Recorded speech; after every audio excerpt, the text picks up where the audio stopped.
Bonjour, je suis fort heureux de t'accueillir en ce plus beau jour de l'année, le 27 août.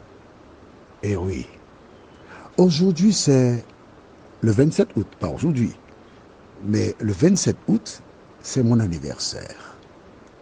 Le jour où Dieu me donna la vie et m'équipa pour remplir sa mission. Alors je te demande une faveur. Dès que tu as l'occasion, pense à moi dans tes prières, afin que Dieu m'accorde la vie le temps où il le décide, de telle sorte que je sois en mesure de remplir sa mission. Aujourd'hui, nous voyons union de deux hommes. Mais juste avant, prions. Notre Seigneur et notre Dieu,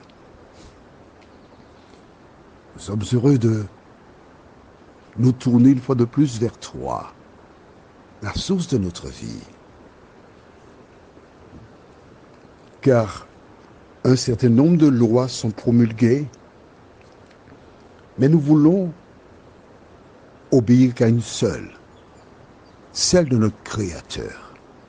Cet esprit, merci de nous accompagner, nous éclairer, nous diriger, de telle sorte que nous soyons en mesure de choisir en connaissance de cause, nous t'en prions. Au nom de Jésus, pour ta gloire éternelle. Amen. Nous avons juste une photo et une inscription, à savoir le nouvel ambassadeur américain en Jamaïque et sa femme. Sa femme, c'est un homme, bien barbu, avec une superbe robe qui montre toute sa poitrine d'homme. La Jamaïque refuse de les accréditer en tant que couple, car ils ne reconnaissent pas les mariages homosexuels. Les États-Unis refusent à leur tour d'accréditer l'ambassadeur de Jamaïque aux États-Unis. Une guerre diplomatique. La Jamaïque a pris une décision importante. Elle a osé se lever et dire à la grande Amérique, non. Nous ne voulons pas ce type d'union sur nos territoires. Il faut le faire. Se lever devant les Américains et dire, nous ne pouvons pas accepter cet ambassadeur.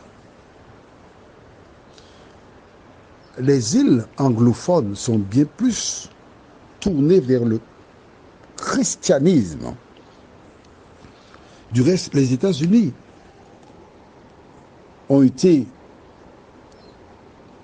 meublés, peuplés par des protestants qui fuyaient la persécution en Europe et ailleurs.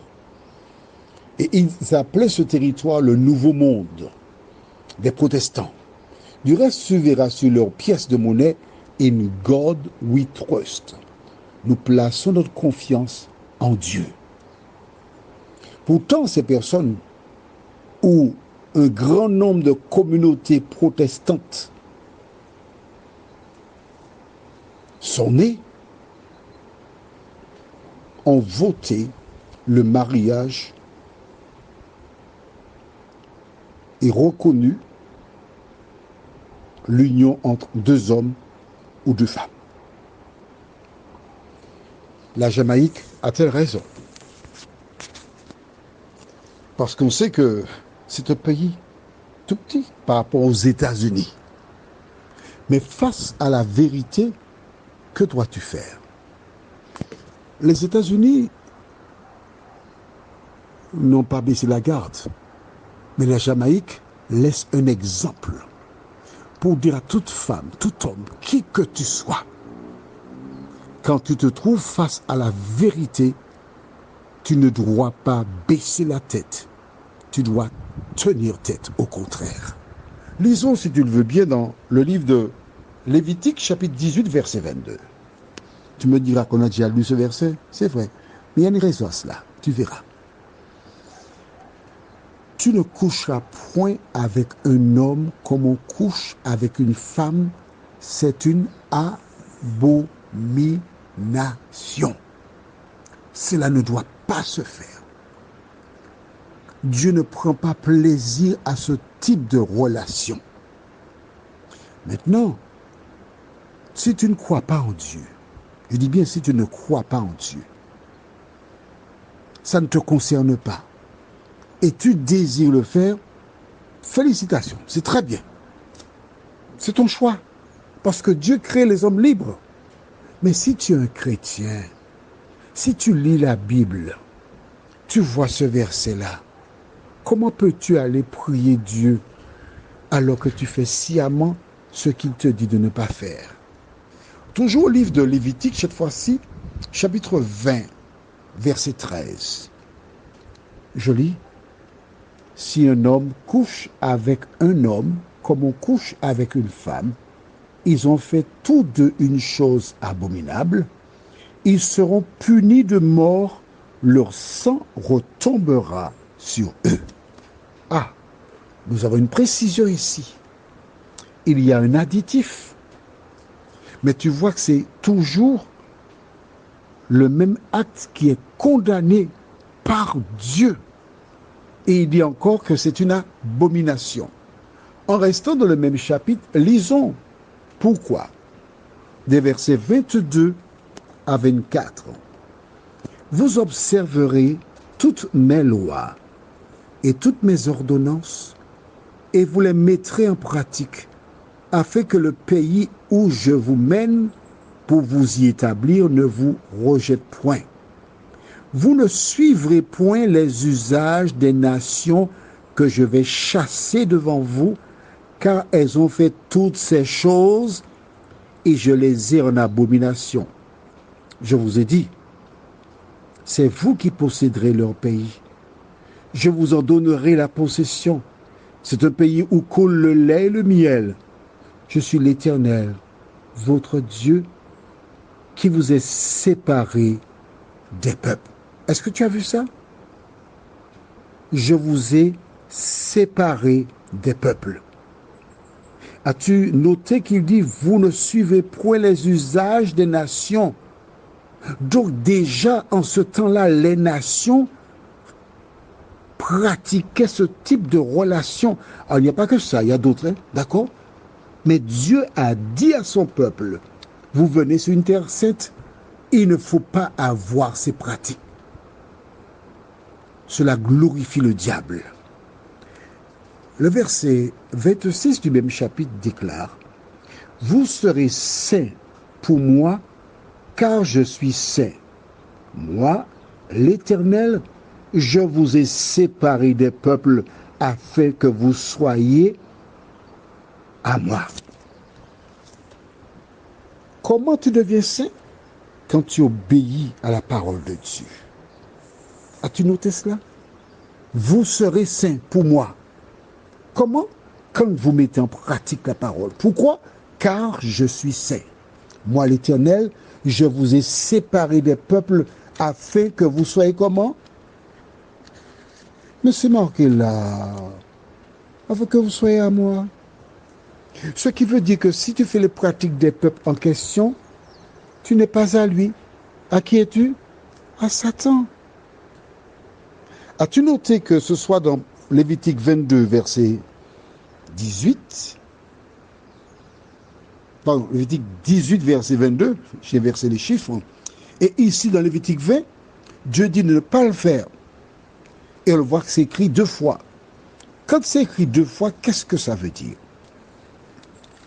Allons dans Genèse chapitre 41, au verset 32. Genèse 41, verset 32. Si Pharaon a vu le son se répéter une seconde fois, c'est que la chose est arrêtée de la part de Dieu et que Dieu se hâtera de l'exécuter. En clair, lorsque Dieu dit une chose deux fois, c'est que ça vient de lui et il est ferme sur sa décision. Mon ami, tu ne le savais pas. D'accord, je peux comprendre, parce qu'on ne peut pas tout savoir. Mais aujourd'hui, tu l'as vu et lu dans la Bible. Que feras-tu? Tu es libre de continuer de faire comme bon te semble, et je ne te jetterai jamais la pierre, parce que c'est en connaissance de cause que tu as fait ton choix. Dieu respecte la liberté des gens, et je fais de même. En revanche, si tu réalises que tu es loin de la parole de Dieu, tout ce que tu as à faire, c'est de le reconnaître. C'est de dire, Seigneur, je me suis planté. Je suis engagé dans une relation, c'est pas facile pour moi d'arrêter, mais donne-moi la force pour arrêter. Visite mon compagnon, si c'est 2 femmes, visite ma compagne, afin que je fasse ce qui te plaît. Si tu demandes à Dieu, il va t'exaucer. Ne te décourage pas, fais-lui confiance. Prions. Notre Seigneur et notre Dieu, nous voyons de plus en plus des personnes qui font des unions qui ne sont pas en conformité avec l'enseignement de la Bible. Mais Seigneur, nous te bénissons parce que tu fais lever ton soleil sur tous les hommes, qu'ils soient bons ou méchants, sur tous les hommes. Mais nous aider, ô Dieu, à nous rappeler que tu nous donnes le souffle de vie. Alors en ton temps, Seigneur, délivre tes enfants, au nom de Jésus pour ta gloire éternelle. Amen. Je te souhaite une bonne journée sous le regard de Dieu.